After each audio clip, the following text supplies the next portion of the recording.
Greetings everyone, this is B.A.M of Bear Paw Media, and today we're going to once again take a look at the old Awesomeverse. Dun-dun-dun-dun. Okay, here we are. Now, if I recall correctly, last time we took a look and we finished our tour of Spawn Pointe City, and now we're going to go and take a look at what lies just outside of Spawn Pointe City. And the best way to get over there, where the cauldron is by no other means than the Rainbow Bridge. So let's go ahead and take that. Get in through here, break into Magasaurus's Rainbow Moon base, steal his stuff. Aha, I'm just kidding. Or am I? What does he have? Nah, I don't need that stuff. I got my own cheated tools. But, that aside. So, as I've stated previously, this is all 100% legit. Magasaurus got all this stuff, got all the items, and built this bridge thing. I'm pretty sure it took like 5 hours or so. He built it in halves. He built like one half, and then he built the other half later. But I think accumulatively it was all like 5 hours. And then I built the Black Cauldron there to sort of complement it. And speaking of complementing, another thing I did to it while I was waiting for it to be finished is I put some lyrics on it. So as you walk, I don't know, you can see the text box there, but as you walk across the first half, it will tell you the lyrics of the song Always by Erasure, which is the theme to Robot Unicorn Attack. Always I wanna be with you and make believe with you and live in harmony, harmony all life. So you have that going for you here. Dun-dun-dun. We'll go ahead and walk across. Eventually, one of these days, there we go. And if we peer over the edge, we can see gold! Gold team rules. So we get down here. Let's go ahead and take a look at the gold. Now, something here that makes me want to rage and scream is you can see that Endermen have been along here. And people, I'm telling you now, Endermen are the bane of my existence on Minecraft. These creatures are terrible, and I'll tell you why. Because Notch nerfed them, so they're not really a threat at all. However, they are annoying enough to pick up any block and just place it wherever they want to. Sometimes they don't even place it, but sometimes they do. Now, originally when he was creating them, I figured, oh, they're gonna be scary. Don't get me wrong. And because I was more worried about them killing me than them stealing my stuff.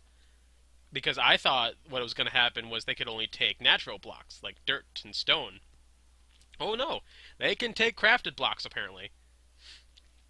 And I'm not really worried about them killing me, because they don't really do that much damage, and they're pretty easy to kill. So, all I have to worry about them is stealing my blocks, my crafted blocks. So annoying. They've become nothing more than a nuisance, and I hate them.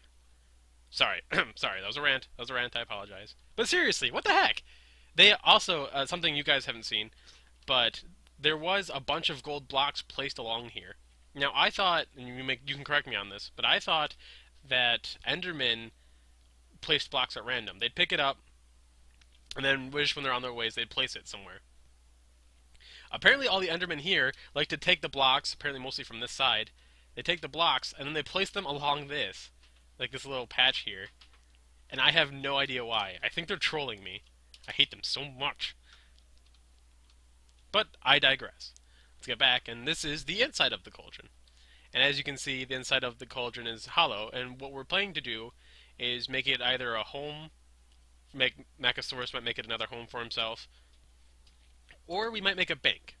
I'm advocating for the bank, and I'll explain why in just a second.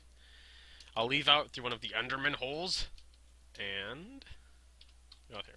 Now, the reason I'm saying I think it should be a bank is because this is where the bank used to be.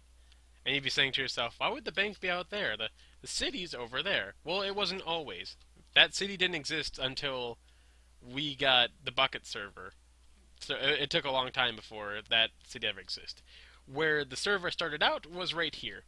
And it consisted of a bank, a tiny little bank, a tiny little restaurant, and a tiny but tall hotel. This was before 1.8, so the restaurant had food, yeah, but we didn't eat it. And this was even before beds were made. So we had a hotel that was had like cotton beds that we made and pretended to be actual beds. So they're all pretty useless, but they're just good to have. And that was our little town for the longest time, and it was called Croc Bay. This whole area was called Croc Bay. It may still be. I don't know what we're calling it now, but that aside. Oh, there also used to be a little smithy over here too. We used to have like a little blacksmith shop. And there was like tons of furnaces here, and this is where you'd get your iron if you didn't want to go out, or where we stored our iron because we didn't have shops. Like I said, we didn't have bucket plugins, so this is where we stored everything. So we'd have iron, weapons, and stuff, and then we'd put everything right in there. And even though the town was right here, across the way is where we spent most of our time. And what I mean by that is there used to be a little factory over here, or a factory sort of thing. And when I say factory, or it was kind of more of a trap really, and it was is we had rows of cobblestone that came out, and in between the rows was water, and the water would lead down to a single middle column, and this column led down to a hole. I don't know if you guys can see that or not, right down there, as you can still see where my crosshairs are, but it would lead to the column which would lead to the hole, and down that hole was a cactus. And the idea was that mobs would come across, and then they get caught in the water, and the water would bring them down to the column, which would then lead them down to that hole there, and they would hit the cactus and die. Then whatever item they dropped would be brought by another water source and brought over to a little well that we had right here. And so we go down the well, and we'd collect whatever items had dropped. And that was pretty much how we survived for quite some time. It was really hard for us to collect things like gunpowder and string and whatnot because we were quite terrible at this game. We still are quite terrible, but we were even more terrible than we are now. And it was a little harder for us to survive, because we'd sit there, we'd try to get the stuff, and then we'd end up dying. And then we'd lose all of our items, we had to start over again. So we built this trap to make it way easier on us. The trap wasn't necessarily efficient, but it did help a lot, because we needed TNT. TNT was very important to us, and I'll explain why in a little bit. But that aside, the well was removed, and Yin the Fish built this little place. A little summer vacation stay home, if you will. Not quite sure why, but he decided to build it. I can't remember why he built it, but he did. Obviously, as you can see, this is after we had our OP powers. We discovered our OP powers, I should say. As that is Diamond Block in this texture pack, which is DokuCraft, for those of you who are curious. Oh, yeah, you can come up here, I believe. Yeah, oh, a little trapped there, but come up here. And there you go. Check everything out. Yeah, it's not bad. I don't know why he built it, but yeah, so this isn't legit at all. But speaking of legit, this is probably the oldest surviving build on the server. What I mean by that is it's the oldest thing around that we have kept. And this is one of the very first one of the very first major buildings I made. It's all legit. Finding all of the clay for it was terrible, because this is before Notch decided to make it abundant. So we had to go out and search, and that's one of the reasons I made it, is because we had to do a lot of searching, and we didn't have, because we weren't very efficient miners, we didn't have the necessary materials to make things like compasses or watches and whatnot. So what I did is I built this so that we could find our way when we were out exploring the place, pretty much.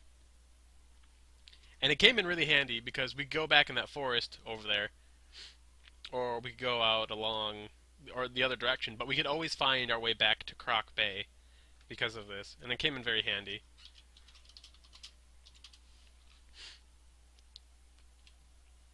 Dun, dun, dun. Walking here.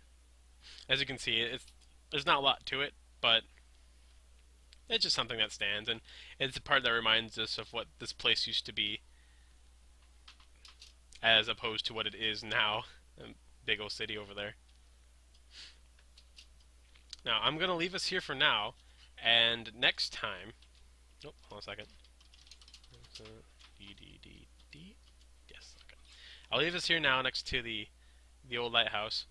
And next time, what we'll do is we'll go and we'll check out the major buildings that are the major, yeah, builds that we were making that we focused on before we made the city, and kind of explain just why TNT was so important. So until then, I will see you guys later.